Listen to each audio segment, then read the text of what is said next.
I have a possession. Ah, right. Well, then take out the box underneath. That's it. Pop it on the desk. These are some of the birthday cards that I've posted to my pets. OK. Without looking at the cards, can you tell us which? Oh, look, these are all sent to Sydney. No, hang on a second. That's to Jodie. Who's Sydney? Sydney's the dog. Right. Jodie Marsh lives in a basket under a bed. Jodie's the rabbit. Have you always had pets? Ever since I was a small child. My mum actually ran over a cat once, so we weren't allowed cats after that. But my... Seems rather unfair. Was she afraid that the cat community would take their revenge? Can we have a look at the cards? No, you can't. No. You can look at them if you want to. Chris, would you get them so we can all enjoy your thighs? Thank you. Walk across the stage. You can't read them, you can just look at the front. You can take them and read them, do whatever you want. You can't. Yes, he can. Touch those cards and you'll be cycling on the other side of your You can't. face. The rules of the game say you can't. If you think that's going to stop me, you are so mistaken. Give them over. Hand them over. Gabby, hold on to your principles. I can't find them. Cards now. Thank you. Now, it's a shame we had to do that, wasn't it? We might as well, now we've... Well, this one is to Michael. Is that a pet name for Jodie or Sydney? I don't know. Sort of, in a way, it's less trivial than the pet's own name. This is to Sherbet. Why is this one to Sherbet? Because Sydney's real pedigree name is Sherbet Arundai Grunchfeld. Really? And why didn't you mention that? Rundai. Grunchfeld. That's his official name. Sydney is a nickname, and in an official birthday card, you use a shortening of the official name. Who's Michael? Michael? OK, look. No, Jodie the rabbit does this dance where she goes, oh! And we said, she looks like Michael Jackson.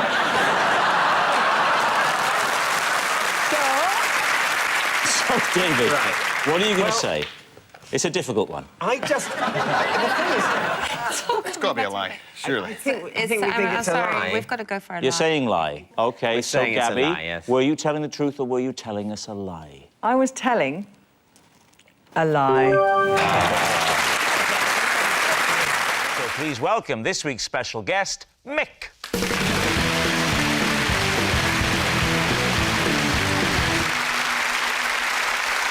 So, Gabby, what is Mick to you?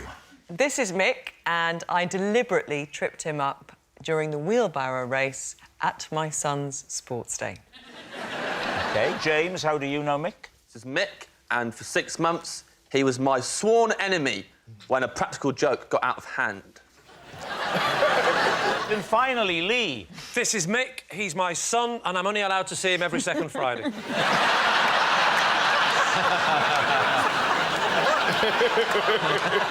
Sorry, no, that's not it. This is Mick. I once took him home from nursery instead of my own son. So there we have it. Is Mick Gabby's cheated child, James's feuding friend, or Lee's traded toddler? David's team, where would you like to begin? Well, Gabby, the wheelbarrow race, you were also a competitor. What was the format of the race, and how did the accident Your happen? classic sports day wheelbarrow race. Child is the wheelbarrow. I was driving my son as a wheelbarrow, and Mick's mum, Barbara, was driving him. And there's always a lot... I feel our family gets a lot of pressure on sports day because my husband was an international rugby player and I did sport. And people always look at us as if they're the ones to beat. You know, I always feel that added dimension of competitiveness. You were a rhythm gymnastic, weren't you? I was a gymnast. Yeah, I think they're looking more at him. Carry on. So we were in the lead, my son and I. And you know, in your peripheral vision, you can feel somebody coming. And as we got to the turn, they were level with us, and my son's arm buckled, and which is for a wheelbarrow race is a bit of a no-no.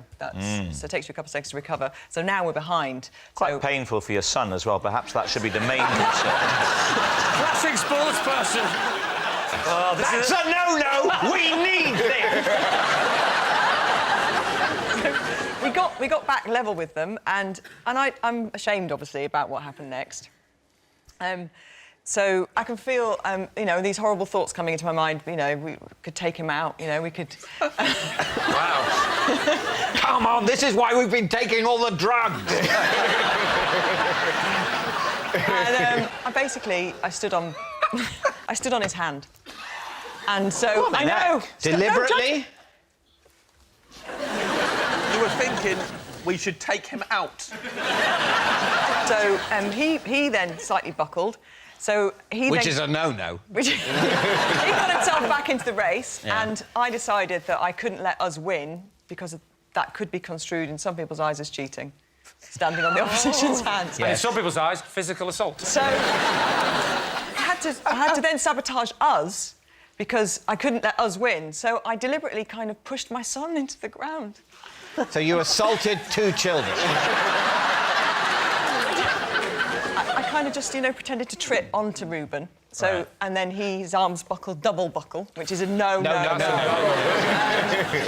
that meant... Reuben is your boy. Yes, oh gosh, yes. You know, the one with the face like that. All right, who would you like to speak to next? OK, James. So Mick became your sworn enemy because of a practical joke. That got out of hand. That got out of hand. Yes. So what was the practical joke or prank? First of all, I'll say for the record, before we carry on, I hate this boy.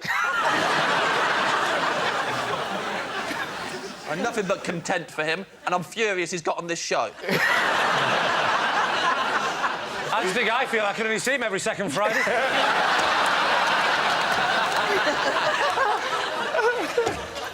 So what was the practical joke, James?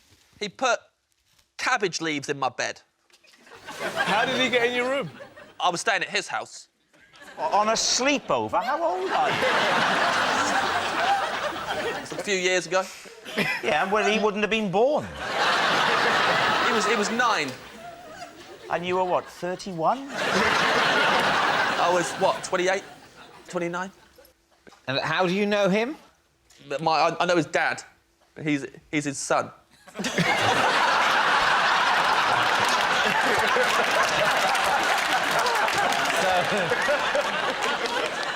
And you were staying at their house. Yes.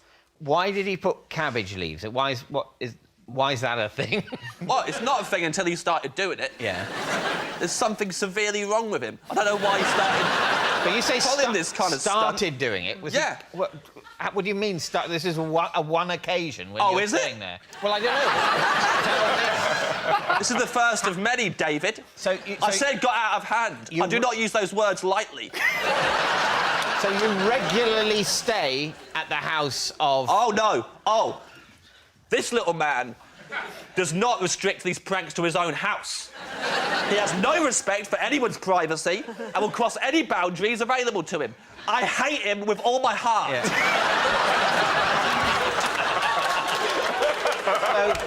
So he initially put cabbage leaves in the bed you were sleeping in when you were staying at his father's house. Yes. Right? And then subsequently... Yes. He has followed you and put cabbage leaves in other places you've been sleeping. No. OK? What then? He sent me a cabbage in the post.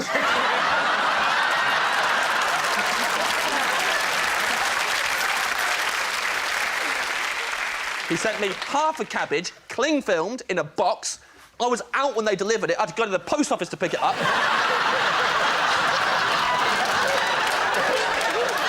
There was a note inside that said, "You got cabbaged again."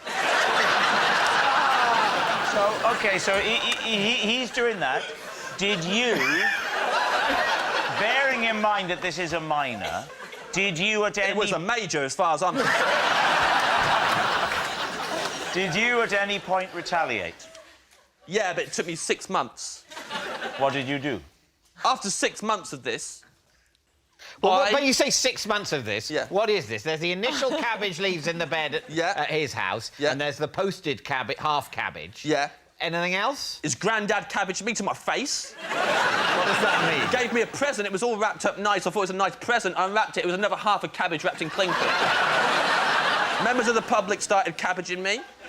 I made the mistake of talking about it on the radio, and then everyone got the idea, and I couldn't turn up to a gig without there being a cabbage hidden somewhere in my dressing room. Well, thank God you're playing safe and not saying it on telly, eh? Yeah.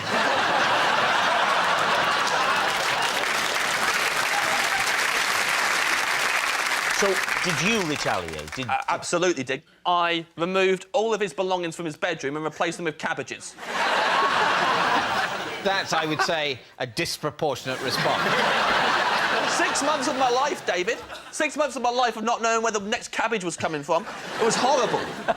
I had to go big. I've been cabbaged so many times. Somebody started a Twitter account, was tweeting pictures of cabbages on me every day. They said stuff like, oi, oi, Savoy. It was horrible. And that was just the tip of the iceberg. It's a lettuce, you idiot! Oh, but come on, cut me some slack! No. I would say that compete with anyone that. who can enjoy that joke about a lettuce would have to be a sociopath. All right, on to Lee. Lee, remind us of your story. This is Mick. I once took him home from nursery instead of my own son. Why did you not recognise your own son by using your eyes and knowing what he looks like? I do recognise my own son, but we had this new pram, and the pram, I put him in the pram. He was very young at the time, because, well, you have to go to nursery. And I put him in the pram. At nursery? Not a pram, a push They're chair. a pram when they're sort of tiny. A push chair, you make one mistake. You say lettuce instead of cabbage. They're on your back. You say pram instead of push chair. I get to see him every other week. I'm stressed. I put him in the push chair, and then I got chatting to all the other mums and dads and stuff. Got chatting, turned round. Little did I realise that one of the other parents had exactly the same pushchair, and because he was asleep, I just didn't bother talking to him because I thought he was asleep. Pushed him and got all the way home. Long walk as well, because he goes to school in London and we live in Aberdeen. How long was it before you realised? Probably Glasgow. It was about... believe it or not, preferably do. Yeah, that's very much the question. Believe it or not, it was as I went into the front door and I pushed him towards my wife, who was coming towards me, and she said, "That is not my son." But the other mother would have recognised her Yes. child, so let's go to the Let's other mother. go to the other mother. So- What happened there? So, obviously, I'm not there to see the other mother. Because No, but presumably in the police interview later, you've gone through those details. No, I knew it would be a bit of a nerve-wracking experience, so I thought I'd better play safe and just keep him. And that's what we did. We just ended up bringing up another child. So I got into the house, pushed him into the house. My wife said, "That's not my son." So I went, "Oh!" I realised immediately what had happened, obviously. I turned round and I raced back to the school very quickly. So I got in just in time for them to go, "What are you?"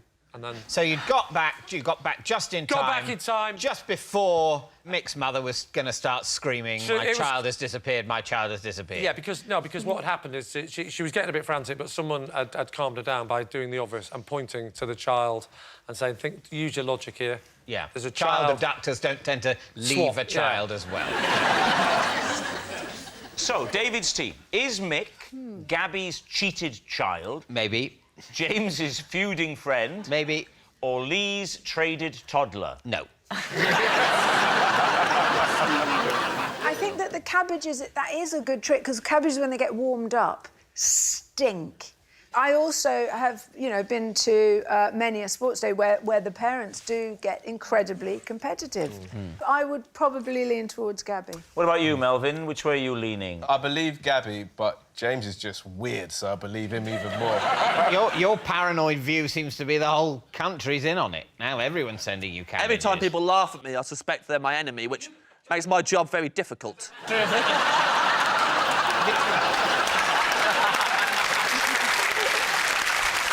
You think Gabby, but James even more. David thinks it's me, so... Yeah. Oh, I don't know. James. You're going for James. Mick, would you please reveal your true identity? I'm Mick, and I am James's worst enemy.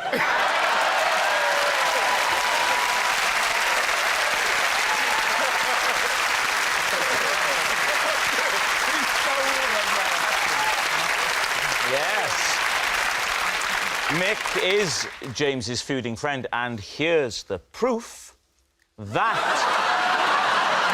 is what James did to Mick's bedroom. Thank you very much, Mick.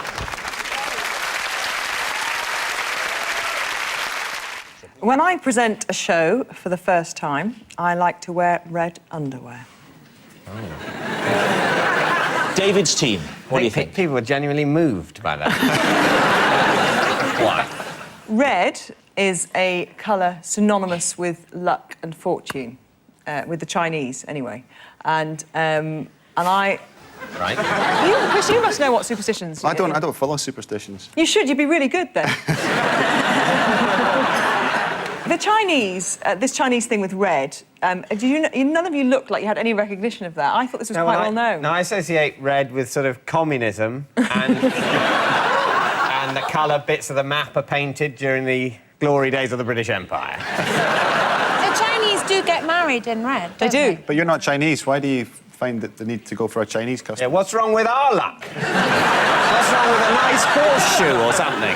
You have to go for Chinese luck. That's better luck. Alternative luck.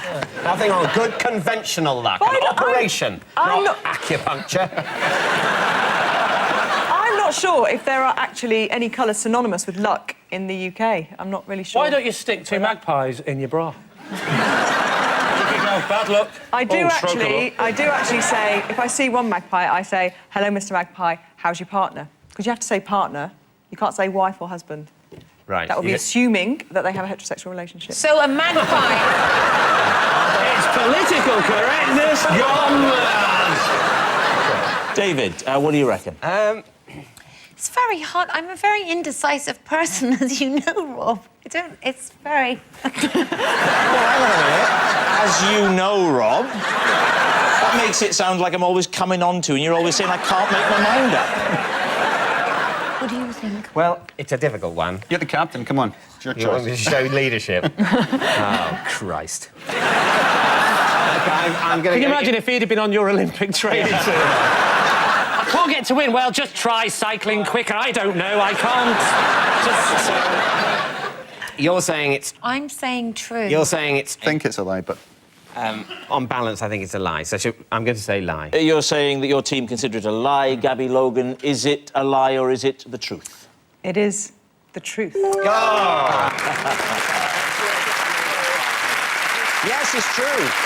When Gabby presents a show for the first time, she does like to wear red underwear. Actually, when I'm presenting, I like to wear my lucky pants. I've had them for 10 years and I'm sticking to them.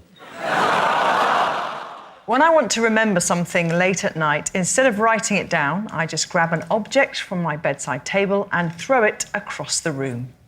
There we are. Lee, what do you think? So what's the theory behind that?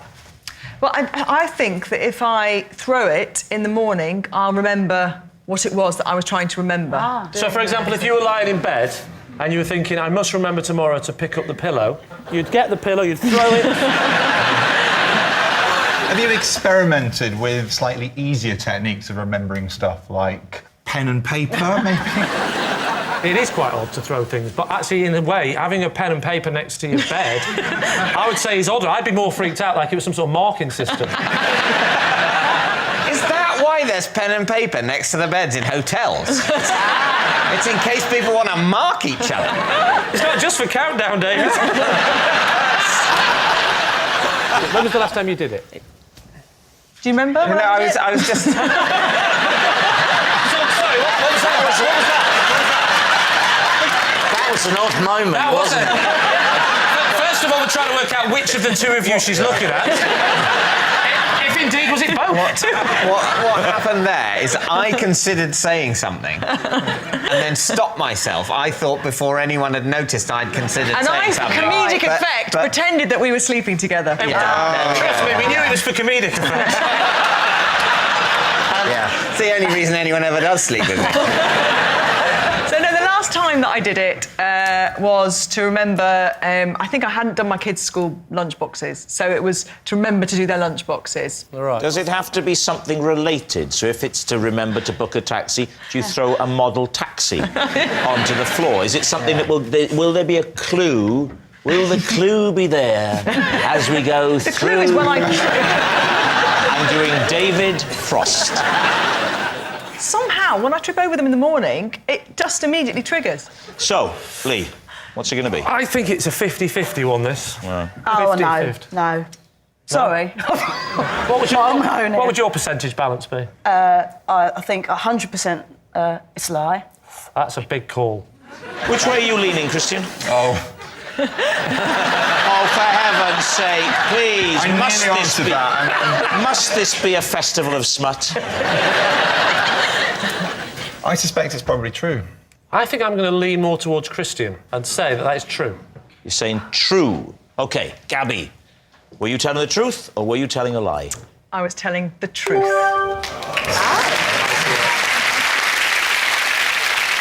Yes, it's true.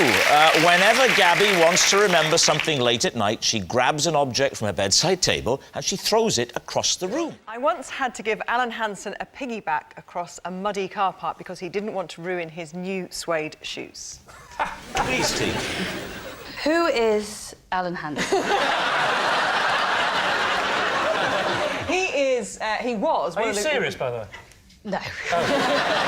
Oh, OK. No, I think he's the handsome Thunderbirdy one. That's right, yes. Where was this? Old Trafford.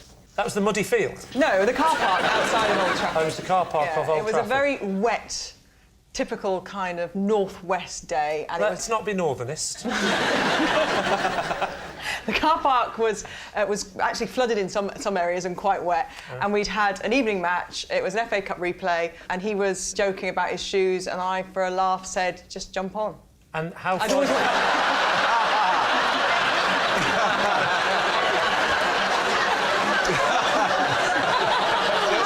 do you think I got to host match of the day? How far did you take it? Him? It wasn't far. We'd just come out where the studio is, and it was probably from here to that camera over there. Mark Lawrenson said, "Oh, don't worry, Gabby will give you a lift." And I said, "I will. I'm strong." So Mark Lawrenson suggested it to Alan Hansen. No, because... Jump on her back. Who is Mark Lawrenson? Al said... Oh, hang on a second. Al said... Please don't start impressions, because he will... It's all I ask for you tonight. Please tell me what he called it wasn't. Is it all right if I jump on your back, Gabby? Is that Mark Lawrenson or Alan Hansen? That's Alan Hansen. And Mark Lawrenson went, "Hey, go on, jump on her back." And you feel like you were there, don't you? You feel like you were there. If you're going to come on your John Hansen, you've got to be absolutely sure you're John Hansen for it. If you think you're being in front of your head, or move to you can't say what you see anyway, it doesn't matter there. You've got to come from the back and get up front. 2 words for you, Duncan Bannatyne. That's what you do. Alan Hansen that is woeful defending. What? Woeful defending. What are you doing now? That's Harry Seacombe. So, I still want to focus on the details. OK. Has Hansen in any way given you any warning, or has he just lunged and To be jumped? fair, he did. He kind of went, "Oh, she wouldn't be able to carry me," and that was a red rag to a bull. I just went, "Yes, I will." That sounds awful. I don't know. I get used to those kinds of requests at work, you know? So what do you think? Could she have done this? Well, I mean, I'm still not entirely sure who Alan Hansen is. I've got very confused with all these different impressions because they're all quite different. Well, there's just a Duncan Bannatyne. You're always going like, "Oh, yeah, I do this one of us, doing it anyway. I'm out." So what are you going to say? I wish Alan Hansen had a catchphrase, that would have helped me. He did. You'll never win it with kids. You'll never wear anything with kids. You'll never win anything with kids. That's a phrase you don't want to be taken out of context. He was referring to Manchester United, who had very young... children playing for them. All right, what's it going to be? I'm sure it's true. You think it's true? I don't think it's true. Sorry. I just have this feeling deep inside that Alan Hansen and Mark Lawrenson don't speak to Gabby.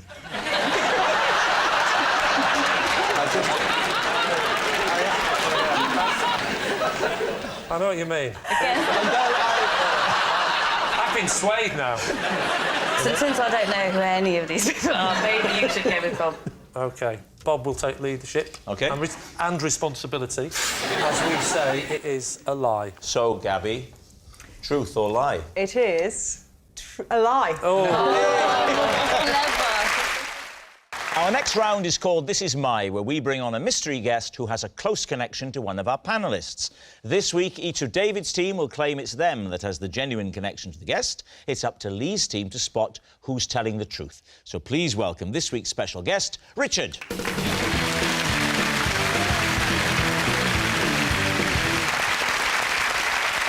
So, John, what is Richard to you? This is Richard. He's the stunt horse rider who galloped me through a moonlit forest so I wouldn't miss the Man United Bolton game. Gabby, how do you know Richard? This is Richard. He is the flight attendant who persuaded me I wasn't dying, but I had trapped wind.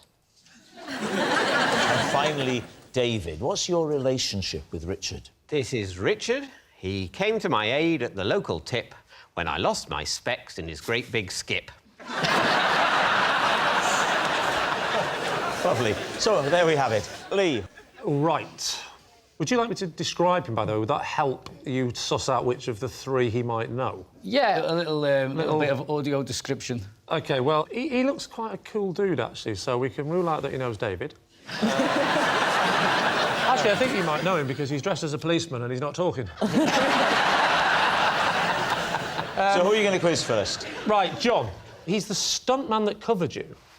No, we were using horses in this production I was filming, and we were in Scotland, and that's when he offered to help me. But what was it you said? You said he galloped you to a television. So what, you got on the back, spooned behind him? Well...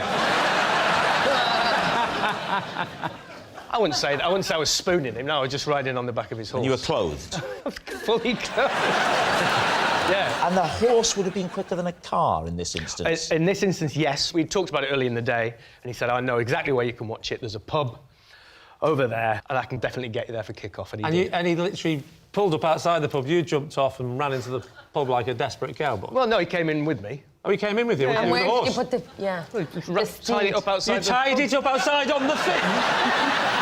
Was this in, like, mid-America in the 1870s? What do you mean you tied... What thing did you tie it to? Well, I didn't see.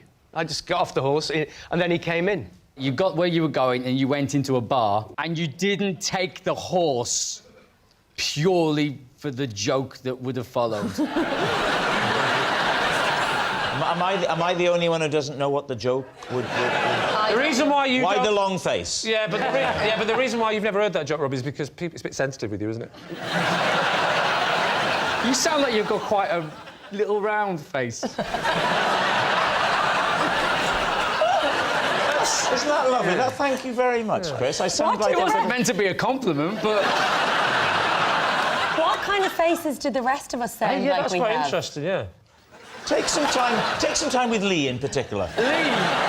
Lee just... He sounds like he looks like a cheeky little monkey who's the only one that knows he's about to fling a poo. Wow. That kind of... Please, can I use that on my posters for the next tour? What about David? Oh, David! From voice alone. He sounds like he looks like a Toby jug of a duck.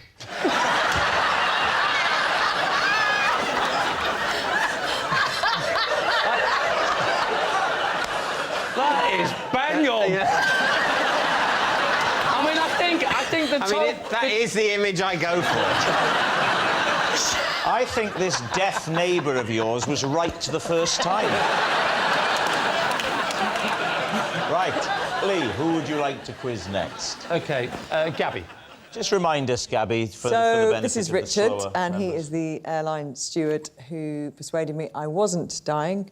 I had trapped wind. OK, so what were your symptoms? I felt like really breathless, and I just couldn't... I felt like I couldn't get a breath at first. You hadn't opened the window again, had you? And, my husband looked across the aisle and said, "You look a bit pale." Well, you say your husband looked across, you mean he came from economy up to first class. He said, "You look a bit pale," and I said, I can't get any breath, and I felt really, really uncomfortable. Where were you going to? We were going home. From? Well, that helps us. We were going home. We were going from Gibraltar. Quite close to home at this point? No, quite early on in the flight, about 10, 15 minutes into the flight, it started to feel a bit dodgy. Anyway, then, lo and behold, Richard came down and he said, "You all right?" I said, "I'm really not feeling great, actually." He said, "Come up here," and brought me up into the galley. Yeah. And then, well, I heard him talking to the captain, and then I heard the word doctor being mentioned, and I heard the words... Oh, my God, what do you mean you heard the word doctor? Because that could be quite scary if he said, "Listen, pilot, we need a..." I'm not a pilot, actually, I'm a doctor. That would have released the wind. I thought I was dying. I thought I'd ruptured my appendix or something like that. And what kind of things did he say to calm you down? I think he said, well, if we do go down in the sea, don't worry, you're full of wind, you'll float for longer. And then Well, at some point... Chilled her out.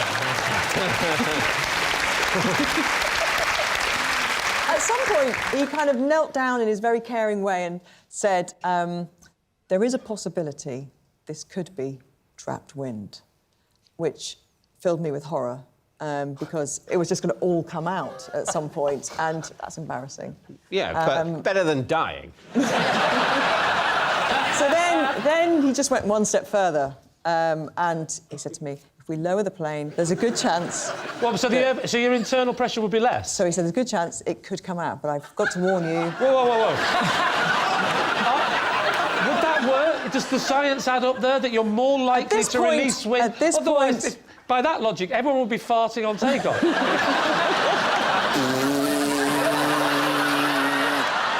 You're not saying that it was beginning its descent? Well, I don't know how far out it would begin its descent, but... Well, not 15 minutes after takeoff. No, it wasn't 15 minutes. By this point, we're like over halfway into the journey. So he said to the cockpit, "Bring it down," and did they do that? Apparently, they did. Quick, bring the plane down, I think she might blow. Yeah. So what happens? They bring it down, and what was the effect on you? Well, within a few seconds, minutes maybe, a tiny little burp came out of my mouth. Of your mouth? Out of your mouth? Yes. And I thought, that's it. I'm good. And I walked back to my seat. Did everybody cheer and clap? Yeah.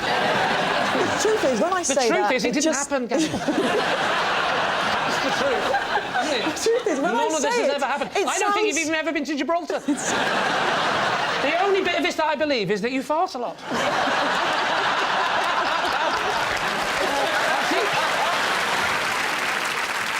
What about David?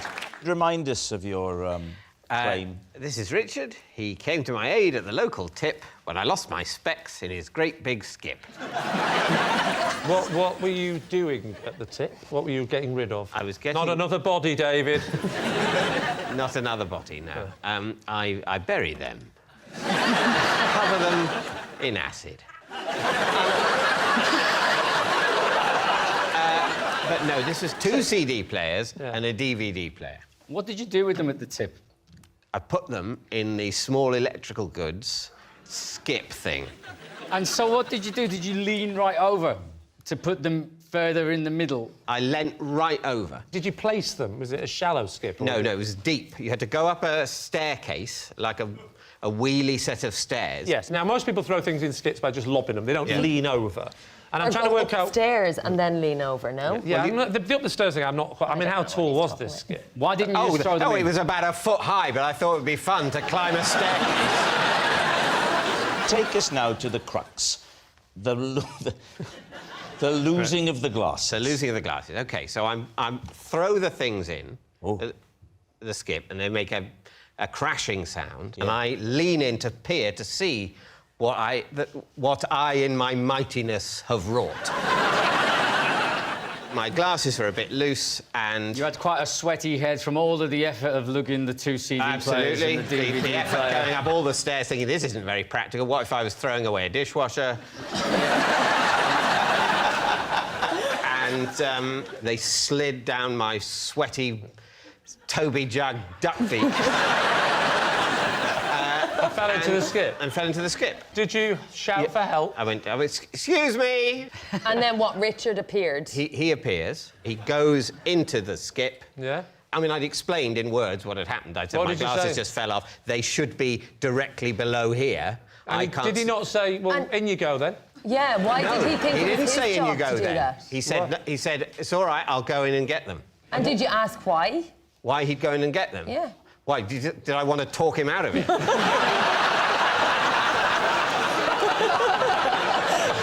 So he'd come over and you'd said, could you go and get my glasses? I quacked, he gave me some bread. I said, actually, that's not good for me, I need seed. Never, ever say that to a stranger at the tip. So, did you get the glasses? Yes. Good. Right, we need an answer. So, Lee's team, is Richard John's horseback hero, Gabby's steward saviour, or David's rubbish rescuer? Oh, tricky, tricky, tricky. Really tricky. Chris. I can't go with Gabby myself. I don't know. Like, trapped wind is very painful. What about David? If anybody's going to the tip to do the physical work, it's Mrs. Mitchell, isn't it? So who are you thinking, John? Well, we were chatting earlier in the green room and he told me he was a Man United fan. OK. OK, so what are you going to say, Lee? We'll go John. You're going John. OK. Richard, would you please reveal your true identity? I'm Richard and I am the flight attendant that helped Gabby.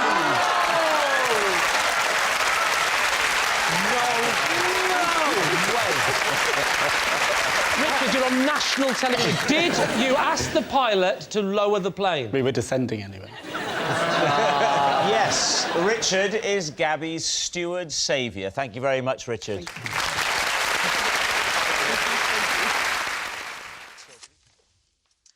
The morning after a party at my house, I went down to breakfast to find Harry Redknapp asleep in our utility room. Yeah, that's happened to me as well. Please tell me Harry was invited. He was invited. He was there the night before? Yes, he was at the party, yes. Right. And what was Harry sleeping on in your utility room? So, we've got dogs. What, sleeping on the dogs? Sleeping on the dogs. That's outrageous. So, we have dog baskets. Not those, like, hard dog I know what you mean. baskets, but soft dog. He wasn't supposed to be sleeping there. No. He'd lost his way during the night. And Right. the utility room is off the kitchen, which has got a bit of a snug in it. And so he maintained that he thought he'd gone back into the snug. Right. And he'd sat down. And they looked very inviting, the dog baskets, but, yeah. Was he with Sandra? He was with Sandra, of course he was with Sandra. Were they sleeping together? They had a room for the night. In your and... house? Yeah. of Sandra course. was in the cat box. Yeah. Was he still dressed in his party clothes? No, he was in pyjamas. How did Harry react when he saw you looking down at him? He was like this and he went, "Oh, I'm sorry, love." And he looked quite shocked. Is he auditioning for Mary Poppins? Where were the dogs? They don't actually sleep in the utility, normally. They sleep with Sandra, don't they? And in winter-time, some of the floors are heated, so they go to heated... We've got an Arga, so they Now, keep that's sleeping true. on the Arga. The animals do go You to managed heated to floors. get in that you've got heated floors and an Arga in one sentence. And a utility room and a spare bedroom for guests. Luckily, Harry didn't fall into the swimming pool late at night. What are you thinking, Sue? Does this sound feasible to you? It's not adding up to me. It's the spare room part that I can't imagine. You can't believe I've got a spare bedroom. No, I believe you have a spare bedroom. How many spare rooms do you have? I'm not going to divulge that information to you. Quite a few spare rooms, Quite a few. It's like a hotel. I think we're focusing on the wrong things. Yes, that's true. I don't think the number of bedrooms is relevant. I think what's relevant is whether he ended up in your... Can I just say, you just said he like you forgot his name then. You have forgot his name, haven't you? Harry Redknapp. Yes, him. He's, what, 70-something? Yeah, he's in his mid-70s. You like your bed when you're... That's what I'm thinking. Oh, He no, but slept in the jungle for 3 weeks. That's a very good point. On a travel Yes, car. yeah, to be fair, though... He got paid for Yeah, he that. wasn't being paid... All right, what are you going to say, Lee? Zoo? I don't believe it. I'm saying it's a lie. Lie. Well, then I'll go with these two and say it's a lie. You're saying it's a lie, OK. Gabby, were you telling the truth or were you telling a lie? It is a lie. So please welcome this week's special guest, Miller.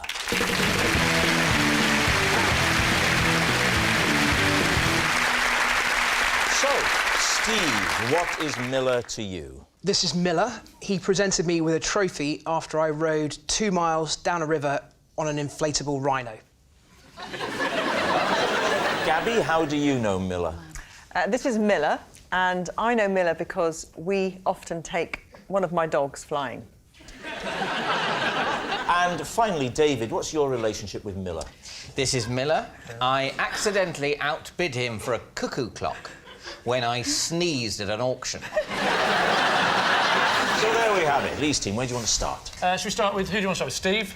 Yeah. So, just remind us again, because I'm confused with the words.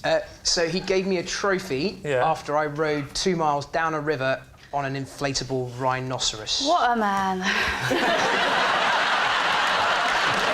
Catherine, did I ever tell you about the time I rode down the river on a real rhinoceros? On its horn. Just saying. Why have you kept in touch, Steve? We haven't. Did you not like him? It takes place in Fort William in Scotland, and I very rarely go there. And is this an annual event?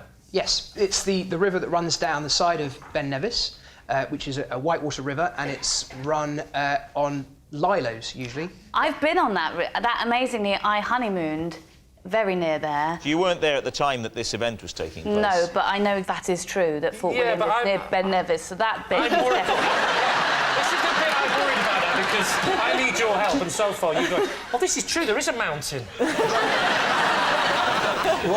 What's such a big deal about Miller that he got to present the trophy? That's very aggressively put. What does Miller do? The race is run to raise money for the Le Carver Mountain sailed. Rescue. It's paddled to raise money for the mountain rescue. And, what a man. Miller's...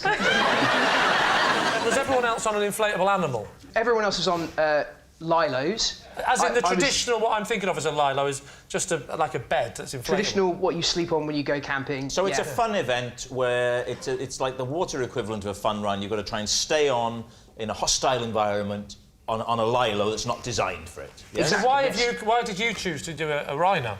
I was going off script. I went down to Toys R Us to try and get what I thought would be... I wanted to get an inflatable T-Rex, but they didn't have one, they just had a rhino. So you're saying there's a great big Toys R Us next to Ben Nevis? That's not true. That's not true. All right, what are you going to move on to? OK, Gabby. Tell me again. Something about dogs flying. So, Miller has his pilot's licence, and we take my dog flying occasionally. We? Me and Miller.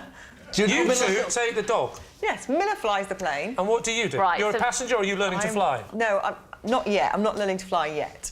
But, That's instantly much more credible, because I thought you meant that your dog flew on its own. So I'd already excluded you from this, but now I understand.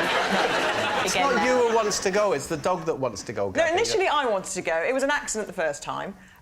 He kept his light aircraft at an airfield, and I had taken... I was taking the dog for a walk in a park nearby, and basically I was supposed to meet my husband to hand the dog over. He'd got delayed, and I turned up, and I was about to say, I'm really sorry, it's not going to happen today, I've got the dog. And Miller's up for it, and he said, just bring the dog with you. Right. And that was the first time. So then what happened the second time? Well, the dog just loved it. The dog, like, you know... Did it tell you? When this man approached you with a plane nearby, you were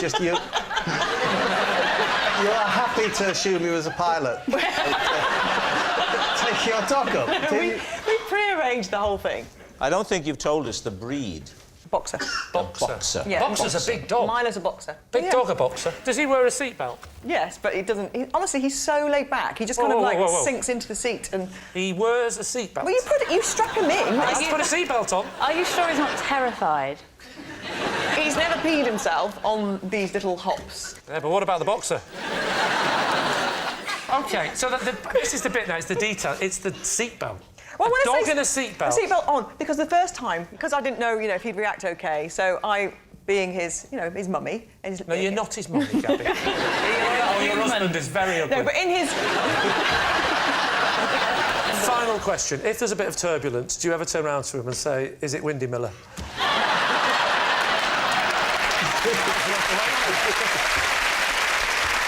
Now, what about David and the cuckoo clock? Oh, wow. Now, there you go. Well, I'm interested to know what your accidental outbid was for what amount. I think it was about £250. And had you been bidding up to that point and then stopped? I had not. You'd not bid at all? No. What were you there for? I was there because my wife wanted to buy a dining room table. MFI was shut, was it? No, because as you've had occasion to mention, Lee, I'm terribly, terribly posh. Right, and so you could feel it coming on as the bit... And were you worried that this was going to... Well, no, I wasn't. I didn't think this would happen. I thought it was a ridiculous thing to have happened. If you told me beforehand, would this happen? I'd say, no, I would never believe anything like that could happen. You have to convince us we're struggling. I get hay fever at some times of the year, and this was one of those times. You're not going to end this story weirdly. Every time I sneeze, I hold up a number. I didn't hold up the number. I sort of had the number there, but I didn't hold it up. What did you do then? I sneezed. Surely if the system is you hold up a number, at some point your hand must have come up as well. You're echoing my very words. That's what I said. Of course, it's a ridiculous situation. Someone sneezes, they just happen to have the number slightly visible and the auctioneer takes that as a bid. What sort of a system's that? Let's have a quick reenactment of the moment. I mean, you were at 240 pounds going to the gentleman in the nice, soft, crushed velvet. 250 pounds! What kind of system is this? How lovely that David Mitchell has bid for this and the money will go to a good home. Thank you, David. Oh, no, please, auctioneer, but... Oh, all right, I'll be quiet. This is so embarrassing. So how did you make the connection with the Miller? Because I was aware that he'd made the penultimate bid, but I tiptoed up to him afterwards and asked if he wanted to buy it for the... For his last bid? For his last Which bid, was so what? I would only have been, I think, about 10 or less than I'd bid. But if you exploded like that, I don't believe you would have tiptoed. And I probably didn't actually tiptoe. I wasn't actually, you know, I was probably resting on the heels of my feet. But I walked what I thought was quite discreetly, although I accidentally bought a couple of vases on the way. All right, we need an answer. So, is Miller Steve's prize presenter, Gabby's pet pilot, or David's clock collector? Well, I believe that he gets hay fever, David, but none of the rest of it. So you believe the cool thing? Yeah. So, Catherine, you're saying it's not David? I don't think it's David. I believe Steve's won trophies, but none of the rest of it. So I believe Gabby. I think that all sounds You very believe true. she likes to take a boxer dog flying? Yeah. With Miller? Yeah. I don't think you can take a dog on a plane, you know... What You you can take dogs on planes if you go through the correct channels. Really? You They can? sent a dog into space. They never got it back. They sent a dog into space. I don't believe Gabby's story, but I do think he looks like a pirate. That's the... Now, you see, if we're going to talk about looks, I would say it's the only time I am going towards David. He looks like a man who's desperate for a cuckoo clock. He looks like a man whose budgie recently died. And he's looking for some company once an hour, but just for a split second. I'm with Gabby. You think it's Gabby. You're saying... Let's say Steve. When all three of us are agreed it's not David. Yes. Yep. We're going with Gabby and the flying. You're saying it's Gabby, it's the dog in the plane. Miller, would you please reveal your true identity? OK, I'm Miller. I presented Steve with a trophy for riding down a river on an inflatable rhino. Yes, Miller gave Steve a trophy. Thank you, Miller.